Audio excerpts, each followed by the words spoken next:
Nire bizitza eskubaloia izan da. 3 fase izan ditut hemen Navarren. Jokalari entrenatzaile izan nintzen, entrenatzaile bakarrik, laguntzaile ere bai Xabi Letamendiakin, Xabik utzi zunen, eta ja azkenengo 5 urteetan entrenatzaile gisa, Josun laguntzakin, behan tituluakin.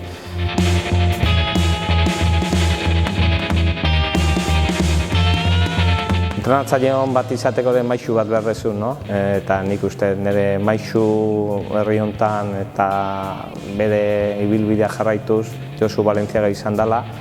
Uste sarilare berea izango litzakela ere bai.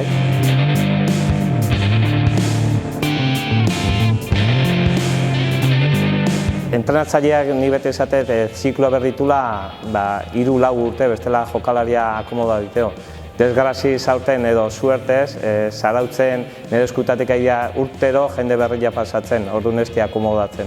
Zeren fitxatu diteigu eta seinale hona da, ez dakit entrenatzaile meritua, jokalarien ere bai, baina Asobalen dazkan jokalariak hor ikustea ere ez dela entrenatzailea, baizik eta zarauzko arrobian lana.